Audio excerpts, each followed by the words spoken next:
Halo guys, beli kancut kegedean. Kuy kita kanjut cerita Xiaoyan.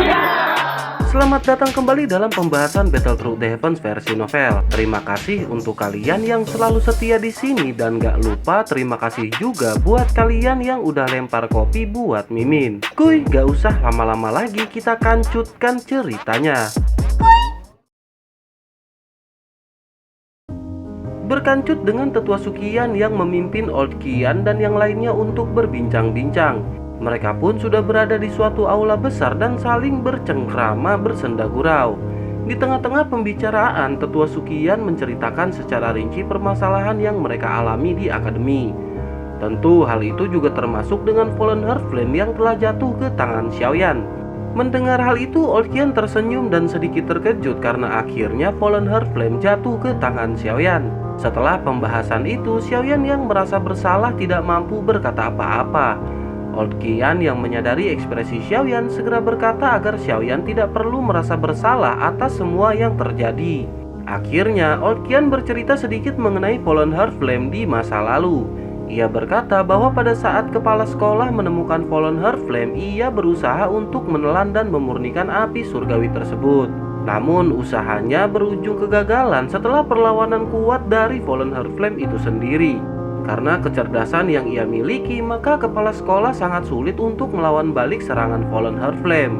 Selain itu, Fallen Heartflame adalah harta yang dibentuk oleh alam dan selama seseorang berhasil menguasainya, maka ia berhak atas harta tersebut. Di sisi lain, sebenarnya akademi juga dapat dikatakan harus berterima kasih karena Xiaoyan telah mengambil Fallen Heartflame. Hal itu dikarenakan jika semakin lama dibiarkan berdiam diri di bawah menara, maka akan tiba di mana amukan Fallen Heartflame akan terjadi. Semakin banyak mereka menyegel Fallen Heartflame, maka semakin kuat perlawanannya. Dengan begitu, jika saatnya terjadi letusan, bahkan dua sesepuh juga tidak yakin dapat menahan serangan tersebut. Singkatnya, akademi akan benar-benar terancam hancur ketika letusan itu terjadi. Mendengar perkataan Old Qian, Xiaoyan menjadi sedikit lebih tenang mengenai permasalahan Fallen Heartflame yang telah ia ambil. Tak lama dari pembicaraan tersebut, tiba-tiba muncul riak kecil yang seketika menampilkan satu sosok. Old Bai telah sampai di ruangan dengan sosok mayat yang ia lemparkan. Tak diragukan lagi bahwa itu adalah mayat Old Ground Demon Ghost yang bertingkah sombong setengah hari yang lalu. Old Qian segera berkata sepertinya simpul di hati Old Bai telah menghilang dengan kematian dari Old Ground Demon Ghost. Dengan begitu, sepertinya penghalang menuju ke tingkat Dozun setidaknya menjadi semakin dekat. Old Bai hanya tersenyum sebelum akhirnya duduk di samping Old Qian dan ikut dalam perbincangan. Old Qian segera berkata bahwa karena permasalahan telah selesai, maka mereka harus segera pergi dan melakukan pertapaan. Mereka tidak tahu kapan waktu mereka akan selesai dari pertapaan. Menanggapi hal itu, Tetua Sukian pun mengangguk kemudian segera berdiri. Tetua Sukian langsung memberi hormat kemudian berkata bahwa sebelum para sesepuh pergi, bisakah mereka membantu menyelesaikan satu permasalahan. Tetua Sukian lanjut berkata bahwa bocah kecil ini telah diracun oleh orang yang sangat kuat dan memerlukan seorang elit Dozun untuk membantunya. Mendengar hal itu, kedua sesepuh pun terkejut kemudian meminta Xiaoyan untuk memperlihatkan tempat terkena racunnya.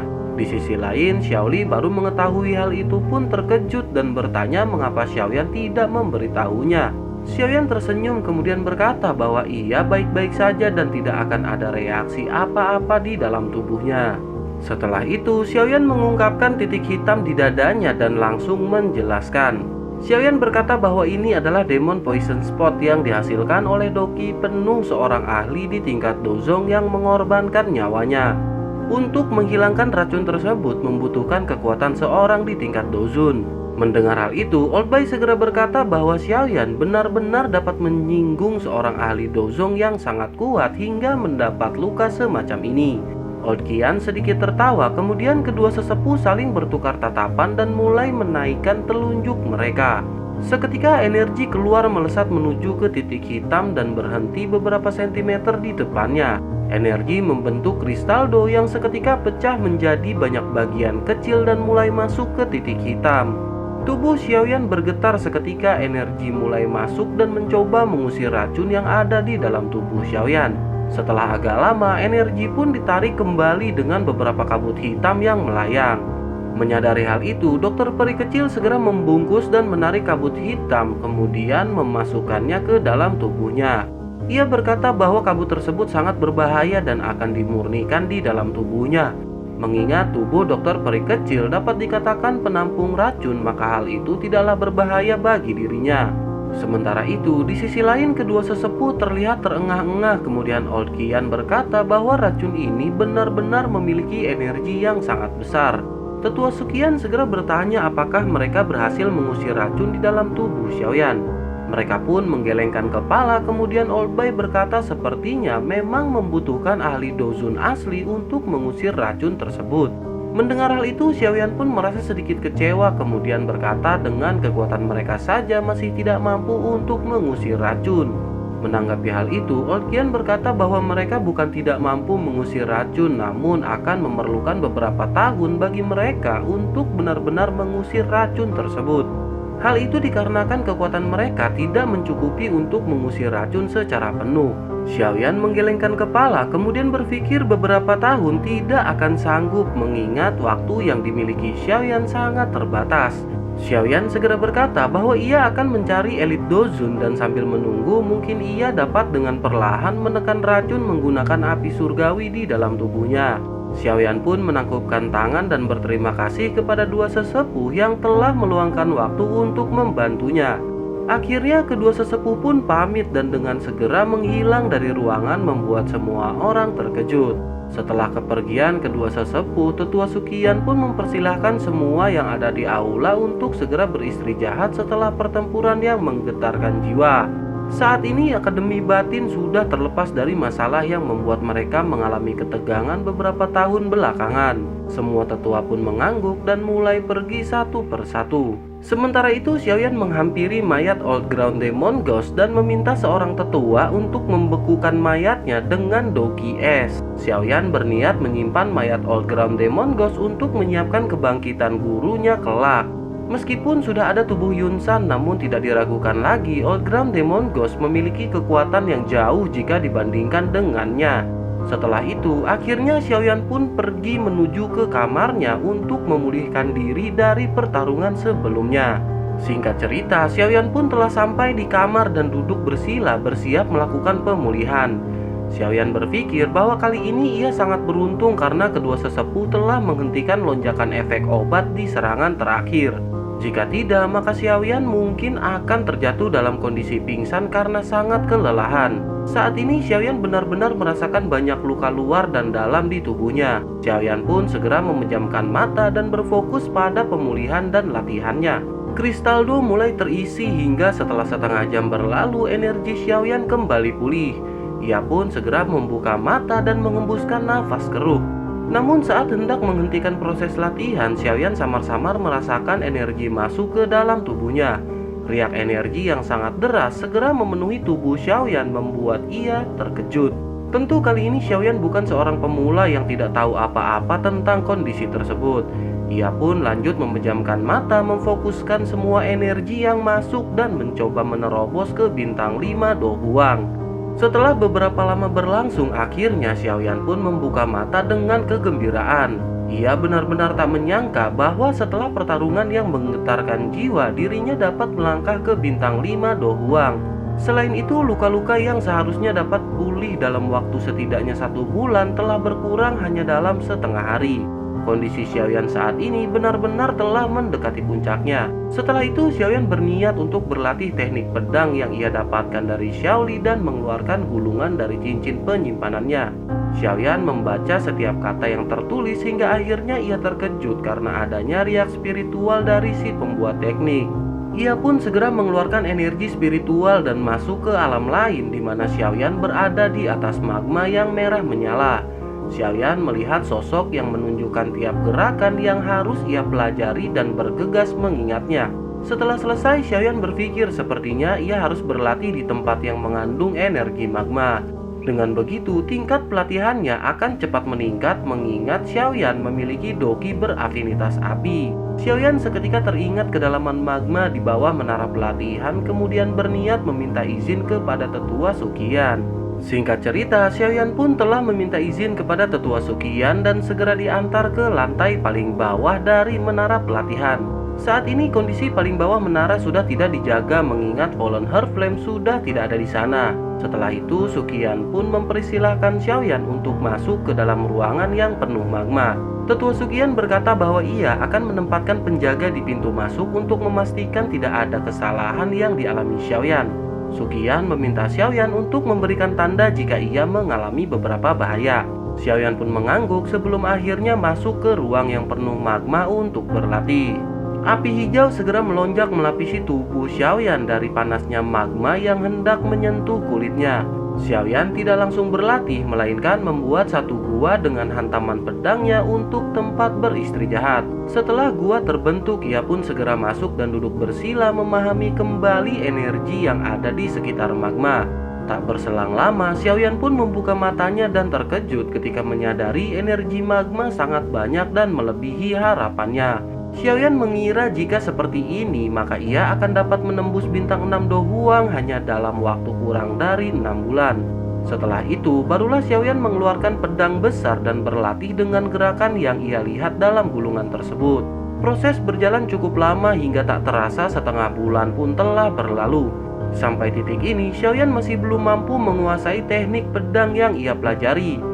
Teknik pedang Six Joint Body Flowing Ruler sendiri terdiri dari 3 tahapan, yakni Splitting Fire, Body Flowing Fire, dan Six Joint Fire. Di tengah-tengah latihannya, Xiaoyan terkadang mendengar bisikan yang memanggil, namun ia merasa bingung apakah itu ilusi atau nyata. Mengingat tidak adanya kehidupan di dalam magma, maka Xiaoyan hanya fokus dalam berlatih. Proses latihan pun terus berlangsung hingga akhirnya Xiaoyan mampu secara perlahan menguasai teknik pertama dari Six Joint Body Flowing Ruler, yakni Splitting Fire. Di tengah-tengah pelatihannya, Xiaoyan kembali mendengar bisikan yang lebih jelas, namun saat ini Xiaoyan memutuskan untuk melihat apa yang sebenarnya terjadi. Ia pun segera menyelam masuk ke area yang jauh lebih dalam dari magma. Setelah beberapa lama mengarungi luasnya magma, Xiaoyan pun melihat lingkaran putih seperti portal dan mendekatinya. Namun ketika hendak mendekat, Xiaoyan dikagetkan dengan makhluk aneh yang berbentuk kadal dengan sisik merah di sekujur tubuhnya. Si kadal pun segera menyerang, membuat Xiaoyan sedikit bingung namun dengan cepat melawan balik. Xiaoyan dapat dengan mudah menembus dada dari si binatang magma aneh tersebut. Xiaoyan bertanya-tanya binatang apakah yang baru saja muncul dan berpikir apakah makhluk tersebut seperti binatang ajaib. Xiaoyan pun berinisiatif untuk mencari sesuatu di dalam dada si binatang dan menemukan gumpalan cahaya berwarna merah. Xiaoyan terkejut ketika menyadari bahwa itu adalah energi afinitas api yang setara dengan 2 hari pelatihan di dalam magma. Tak lama setelah itu, Xiaoyan kembali dikejutkan dengan banyak binatang serupa yang datang dan mulai menyerang. Xiaoyan pun berusaha untuk mengalahkan beberapa dari mereka dan mengambil energi yang terkandung di dalam dada si binatang. Setelah agak lama, raungan marah terdengar dan muncul sosok binatang yang lebih besar. Xiaoyan semakin terkejut keheranan ketika merasakan binatang yang lebih besar memiliki kekuatan setingkat di puncak Do Huang. Merasa kalah jumlah, akhirnya Xiaoyan pun memutuskan untuk masuk ke dalam lingkaran putih setelah membungkus dirinya dengan Fallen Heart Flame. Setelah berhasil selamat, Xiaoyan pun menghela nafas dan melihat-lihat di sekitaran ruangan. Ia samar-samar melihat kerangka besar dengan nyala api tak terlihat dan perlahan menghampirinya. Xiaoyan semakin terkejut ketika menyadari bahwa itu adalah Fallen Heart Flame yang masih sangat kecil. Fallen Heart Flame dapat dikatakan seperti bayi dengan kekuatan yang masih lemah. Seketika Xiaoyan merasa sangat senang dan berpikir jika ia berhasil membawa bayi Fallen Heart Flame ini, maka menara pelatihan akan memiliki Fallen Heart Flame asli agar dapat berfungsi. Namun Xiaoyan masih keheranan mengapa ada 2 Fallen Heart Flame dalam satu tempat yang sama. Xiaoyan yang tidak mau ambil pusing pun segera mengeluarkan Fallen Heart Flame untuk mengambil bayi dalam kerangka besar tersebut. Saat sudah dekat, tiba-tiba cahaya menyilaukan segera muncul membuat Xiaoyan seketika mundur dan waspada. Tak lama, cahaya pun menjadi sosok manusia tua ilusi dan Xiaoyan benar-benar merasa terkejut. Xiaoyan pun segera berkata bahwa ia tidak mengetahui akan adanya sosok tua di dalam sini dan meminta maaf jika telah mengganggu. Sosok tua menatap ke arah Xiaoyan kemudian seketika terkejut dan bertanya apakah itu Fallen Heart Flame. Xiaoyan juga seketika terdiam setelah pria tua benar-benar menebak apa yang ada di dalam tubuh Xiaoyan. Tak lama, pria tua menjentikan jari dan api tak terlihat dalam tubuh Xiaoyan pun keluar menghampiri si pria. Api tak terlihat melayang-layang di atas tangan pria tua membuat Xiaoyan benar-benar tercengang. Xiaoyan berpikir bagaimana mungkin Fallen Heart Flame yang telah ia sempurnakan dapat dikendalikan oleh orang tua tersebut. Melihat keheranan Xiaoyan, sosok tua pun segera berkata untuk tak usah bingung dengan apa yang ia lihat.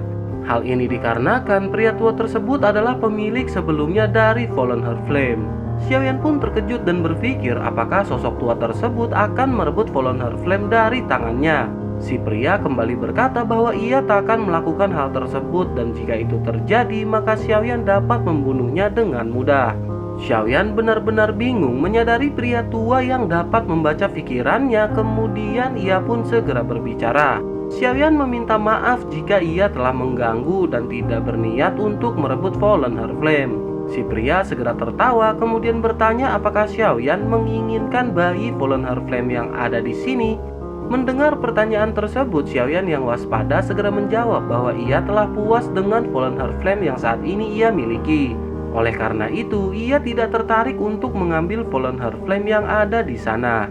Mendengar hal itu, si pria pun segera tertawa dan berkata agar Xiaoyan tidak perlu munafik karena ia mengetahui karakter dari Xiaoyan. Selain itu, perkataan tersebut sangat lumrah dikatakan oleh orang yang ketakutan dan ia dapat dengan jelas mengetahui hal tersebut. Menyadari perkataan si pria tua memang benar, Xiaoyan pun segera kembali meminta maaf kemudian menanyakan identitas dari si pria. Setelah pertanyaan Xiaoyan terjatuh, rasa bangga terungkap dari si pria yang lanjut berkata bahwa ia bernama Yao Tianhuo dan orang-orang sering menyebutnya Tianhuo Zunzi. Seketika, Xiaoyan terkejut mendengar keberadaan elit yang mengguncang benua benar-benar berada di hadapannya. Setelah itu, Tianhuo berkata bahwa Xiaoyan tidak perlu takut karena itu adalah kekuatannya di masa lalu. Saat ini ia hanya merupakan roh kecil yang dapat Xiaoyan bunuh dengan mudah. Tak lama, Tianhuo membentuk Fallen Heart Flame menjadi sosok ular dan melesatkannya ke arah Xiaoyan. Melihat hal itu, Xiaoyan segera menerimanya namun tidak langsung menarik api ke dalam tubuhnya. Setelah merasa tidak ada yang salah, barulah Xiaoyan menyimpan api tak terlihat. Xiaoyan lanjut meminta maaf jika telah secara tidak sengaja menyinggung Tianhuo dengan mengambil Fallen Heart Flame. Tianhuo tertawa kemudian kembali bertanya apakah Xiaoyan menginginkan Fallen Heart Flame bayi yang ada di sana. Kali ini Xiaoyan mengangguk dengan jujur kemudian berkata jika memang diizinkan maka Xiaoyan akan mengambilnya. Menanggapi hal itu, Tianhuo tidak banyak basa-basi lalu berkata bahwa ada syarat yang harus dipenuhi oleh Xiaoyan. Mendengar hal itu, Xiaoyan pun segera bertanya apakah syarat yang diperlukan. Tianhuo segera berkata melihat dari api yang kuat di dalam tubuh Xiaoyan seharusnya ia adalah seorang alkemis. Terlebih sepertinya tingkat alkemis dari Xiaoyan cukup tinggi dan ia menginginkan Xiaoyan untuk membantu memulihkan roh Tianhuo. Xiaoyan termenung sejenak dan berpikir bahwa ini adalah pilihan yang sangat sulit. Xiaoyan tidak mengetahui apakah setelah Tianhuo pulih dirinya akan mengambil Fallen Heart Flame dari Xiaoyan atau tidak. Terlebih mereka baru bertemu dan Xiaoyan tidak mengenali karakter dari Tianhuo dan bagaimana asal-usulnya. Melihat Xiaoyan yang terdiam, akhirnya Tianhuo berkata bahwa Xiaoyan tidak perlu cemas dengan apa yang ada dalam pikirannya. Tianhuo segera mengambil cincin penyimpanan yang ada di kerangka dan mengeluarkan sebuah gulungan. Ia lanjut berkata bahwa ini adalah gulungan teknik Do yang sangat terkenal di masa lalu, yakni Five Ring Flame Expelling Technique. Tianhuo lanjut melemparkan gulungan tersebut ke arah Xiaoyan sambil berkata bahwa teknik tersebut sangat bagus untuk pengendalian api. Selama Xiaoyan membantunya, maka teknik tersebut akan menjadi milik Xiaoyan dan dapat dipelajari. Xiaoyan dengan hati-hati menangkap gulungan dan segera memperhatikannya. Five Ring Expelling Technique dibagi menjadi 5 kategori berdasarkan bentuk binatang, yakni wolf, leopard, lion, tiger, dan snake, di mana setiap jenis binatang memiliki roh apinya sendiri. Ketika telah menguasai semuanya, maka 5 binatang akan membentuk formasi cincin dengan kekuatan yang menakutkan. Dikatakan panas api dapat merebus laut dan membakar langit ketika semua elemen telah bergabung. Selain itu, meskipun hanya ada 4 binatang yang telah bergabung, teknik ini setara dengan teknik Do kelas Tian atau surga. Xiaoyan seketika terkejut setelah menyadari teknik yang ada di dalam gulungan tersebut begitu kuat. Setelah banyak teknik yang telah ia pelajari, bahkan hanya teknik Gatsil yang memiliki tingkat yang cukup tinggi, Xiaoyan merasa bahwa jika ingin menguasai setidaknya 4 jenis roh api, maka ia harus memiliki 4 api surgawi. Namun saat ini Xiaoyan hanya memiliki 3 api surgawi, tetapi Xiaoyan tetap yakin bahwa teknik tersebut akan sangat berguna. Xiaoyan pun terdiam untuk beberapa menit hingga akhirnya mulai berbicara. Xiaoyan berkata bahwa ia akan setuju jika Tianhuo menambahkan hal lain dalam kesepakatan. Mendengar hal itu, Tianhuo segera bertanya apakah yang Xiaoyan inginkan. Xiaoyan pun tanpa basa-basi segera berkata bahwa ia ingin Tianhuo menjaganya selama 1 tahun setelah berhasil memperbaiki roh miliknya. Tianhuo seketika terkejut mendengar permintaan Xiaoyan, kemudian berkata bahwa bukankah Xiaoyan sendiri mengetahui seorang Dozun adalah seorang dengan eksistensi yang bebas. Xiaoyan segera berkata sepertinya waktu 1 tahun bukanlah hal yang lama untuk seorang ahli di tingkat Dozun. Setelah memikirkan perkataan dari Xiaoyan, Tianhuo pun dengan terpaksa menyetujui perjanjian yang mereka buat. Xiaoyan merasa sangat senang, kemudian segera memasukkan gulungan teknik dari Tianhuo ke dalam cincin penyimpanannya. Setelah itu, Xiaoyan melirik ke arah penghalang cahaya di mana sudah tidak ada makhluk kadal di dalam magma. Xiaoyan bertanya-tanya apakah yang ada jauh di kedalaman magma hingga dapat menciptakan makhluk yang mengerikan. Melihat tatapan Xiaoyan, Tianhuo juga tanpa sadar melirik ke arah magma dengan tatapan yang agak serius. Xiaoyan segera menyadari hawa dingin yang keluar dari Tianhuo dan berpikir hal apakah yang dapat membuat seorang elit Dozun ketakutan. Tak lama, Tianhuo berkata bahwa ia tidak bisa membayangkan sosok kuat apa yang berada di kedalaman magma. Xiaoyan jelas menyadari maksud perkataan Tianhuo dan berpikir apakah mungkin ada keberadaan Doseng di kedalaman hingga mengakibatkan seorang Dozun ketakutan. Merasa percuma menebak-nebak, Xiaoyan pun segera berpikir sebaiknya saat ini ia keluar dan menyelamatkan diri dari magma. Mendengar hal itu, Tianhuo berkata agar sebaiknya Xiaoyan memulihkan diri mengingat dokinya telah melemah. Xiaoyan mengangguk kemudian duduk bersila dan mengeluarkan bola energi api yang ia dapat dalam tubuh kadal magma. Tianhuo seketika terkejut kemudian berkata sungguh tak terduga Xiaoyan telah berhasil menemukan energi dalam tubuh kadal tersebut. Energi yang cukup besar namun mengandung kekerasan yang cukup berbahaya. Xiaoyan tersenyum kemudian segera menelan bola energi membuat Tianhuo tercengang. Seketika tubuh Xiaoyan pun perlahan memerah dan Tianhuo baru tersadar bahwa Xiaoyan memiliki api surgawi dan tak akan menjadi masalah ketika ia menelan api tersebut. Setelah 20 menit berlalu, Xiaoyan pun membuka mata dan terkejut dengan apa yang ia rasakan. Xiaoyan merasa sepertinya waktu untuk menembus bintang 6 Do Huang sudah sangat dekat. Oleh karena itu, ia harus bergegas pergi dan mempersiapkan semuanya agar proses berjalan lancar. Menanggapi hal itu, Tianhuo segera berkata bahwa ia akan menggunakan kekuatan spasialnya untuk menyembunyikan riak dari magma. Dengan begitu, mereka akan terhindar dari deteksi kadal yang sangat sensitif dengan riak yang ada. Xiaoyan mengangguk kemudian Tianhuo meminta Xiaoyan untuk menyimpan kerangka miliknya. Tianhuo berkata bahwa kelak akan ada kegunaan dari kerangka elit seorang Dozun dan Xiaoyan menurutinya. Setelah itu, Tianhuo memberikan cincin putih kepada Xiaoyan untuk digunakan sebagai tempat ia berlindung. Tianhuo lanjut mengeluarkan segel dari tangannya dan ruang penghalang pun tercipta. Xiaoyan segera masuk bersama dengan Tianhuo yang sudah berada dalam cincin putih di tangan Xiaoyan. Xiaoyan pun segera berenang ke atas permukaan magma dan saat yang bersamaan Xiaoyan merasakan adanya getaran hangat di cincin penyimpanan miliknya. Xiaoyan terkejut ketika menyadari getaran tersebut berasal dari giok peninggalan klan Xiao yang bereaksi. Xiaoyan segera menyadari sepertinya ada sesuatu yang berhubungan dengan Toshi Ancient Gadget dengan kedalaman magma di sana. Seketika Xiaoyan teringat perkataan Sun Er yang menjelaskan bahwa giok tersebut merupakan peninggalan dari seorang Dodi di masa lalu. Xiaoyan menjadi yakin 80% bahwa jauh di kedalaman magma tersimpan rahasia mengenai peninggalan tersebut. Xiaoyan benar-benar sangat tertarik karena jika mendapatkan beberapa peninggalan dari Dodi yang menjadi mitos, maka ia akan memiliki modal untuk melawan Hall of Soul. Namun kali ini Xiaoyan tidak memutuskan untuk masuk lebih dalam mengingat bahaya yang tidak diketahui. Terlebih dengan kasus yang dialami Tian Huo menandakan bahwa belum saatnya ia ke sana.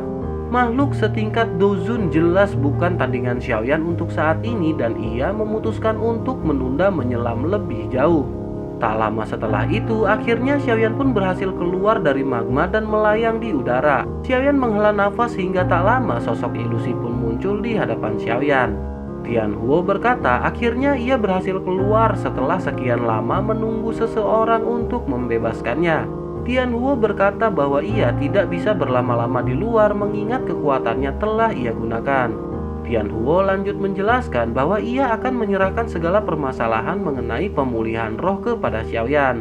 Selain itu, Tian Huo berkata agar Xiaoyan segera mempelajari teknik dari gulungan yang ia berikan agar kekuatannya melonjak dengan sangat cepat. Jika ada yang ingin Xiaoyan tanyakan mengenai teknik tersebut, maka ia dapat memanggilnya. Xiaoyan pun mengangguk dan berterima kasih atas semua bantuan yang diberikan oleh Tian Huo. Mendengar hal itu, Tian Huo hanya melambaikan tangan kemudian masuk ke dalam cincin putih untuk beristri jahat. Setelah itu, Xiaoyan pun kembali ke gua dan mempersiapkan proses untuk meningkatkan kekuatannya. Xiaoyan pun duduk bersila dengan banyak bola energi yang ia persiapkan. Saat ini, Xiaoyan memiliki sekitar 100 bola energi dan jumlah itu sangat cukup untuk mendukung energi yang dibutuhkan Xiaoyan. Akhirnya, Xiaoyan pun segera memejamkan mata dan energi api liar di sekelilingnya langsung berfluktuasi. Proses berlangsung selama 2 hari hingga akhirnya Xiaoyan pun membuka matanya. Saat ini, Xiaoyan merasakan cukup puas dengan peningkatan yang berada di puncak bintang 5 Do Huang. Xiaoyan menyadari metode terbaik kali ini adalah dengan latihan fisik untuk meningkatkan kekuatannya. Akhirnya, Xiaoyan kembali mengasah teknik Six Joint Body Flowing Ruler dan mulai dapat mengendalikan teknik pertama yakni pemecah api. Selain itu, Xiaoyan juga mulai mempelajari teknik dari gulungan yang diberikan Tian Huo untuk mengendalikan api dalam tubuhnya. Meskipun ini adalah teknik yang benar-benar baru ditemui oleh Xiaoyan, berkat kemampuan spiritualnya yang kuat, ia pun dapat cepat memahaminya. Dengan aliran waktu, Xiaoyan samar-samar merasakan bahwa waktu untuk menerobos benar-benar telah tiba dan Xiaoyan segera kembali ke dalam gua. Xiaoyan duduk bersila seperti biasa hingga energi kembali berfluktuasi memenuhi tubuh Xiaoyan. Setelah cukup lama, Xiaoyan kembali membuka mata dan terkejut merasakan sel-sel dalam tubuhnya telah berevolusi. Jaringan darah, tulang, otot di tubuh Xiaoyan mengalami peningkatan luar biasa membuat Xiaoyan bersukacita. Xiaoyan pun segera keluar dan melayang di atas magma kemudian melesatkan tinjunya. Seketika dinding sekitar magma hancur berlubang membuat Xiaoyan tercengang dengan peningkatan tersebut. Tak lama setelah itu, Xiaoyan merasakan sepertinya ada udara yang turun dan ternyata Tetua Suqian telah berada di depan Xiaoyan. Menyadari hal itu, Xiaoyan segera bertanya ada apakah Tetua Suqian datang menghampirinya. Tetua Suqian berkata bahwa Xiaoyan telah berada di sini selama 2 bulan dan hal itu membuat Xian dan yang lainnya memaksa untuk datang. Oleh karena itu akan lebih baik jika Tetua Suqian saja yang datang menemui Xiaoyan dan melihat keadaannya. Mendengar hal itu, Xiaoyan berkata bahwa ia baik-baik saja dan tidak menemui permasalahan di sini. Xiaoyan secara alami tidak memberitahukan semua yang ia alami di dalam magma, terlebih dengan keberadaan elit Dozun yang ia temukan. Apalagi mengenai keberadaan makhluk kadal magma yang kemungkinan akan menarik minat bagi mereka. Tak lama Tetua Suqian segera bertanya apakah Xiaoyan telah menembus tingkat. Xiaoyan pun tersenyum kemudian berkata bahwa ia baru saja naik ketika Tetua Suqian datang. Suqian pun tersenyum dan menggelengkan kepala kemudian berkata sungguh kemajuan Xiaoyan dapat dikatakan seperti monster. Suqian merasa sedikit iri mengingat kemajuannya di tingkat Do Huang pada saat itu paling cepat hanya 1 tahun lebih. Xiaoyan hanya tersenyum kemudian Tetua Suqian berkata bahwa selain dari kekhawatiran semua orang ada berita penting mengenai Han Feng. Mendengar hal itu ekspresi Xiaoyan segera berubah dan menanyakan informasi apakah yang mereka dapatkan. Tetua Suqian segera berkata bahwa menurut mata-mata Xiaogate, Han Feng telah menempati Demon Flame Valley. Xiaoyan seketika menyadari niatan Han Feng untuk menggantikan Old Ground Demon Ghost yang telah mati.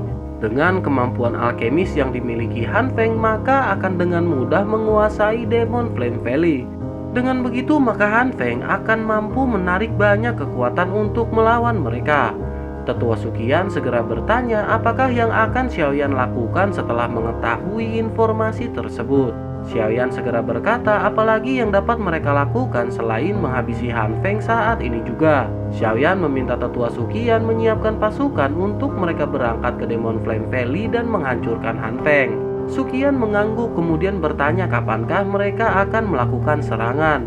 Xiaoyan menarik nafas kemudian berkata bahwa mereka akan menyerang saat ini juga.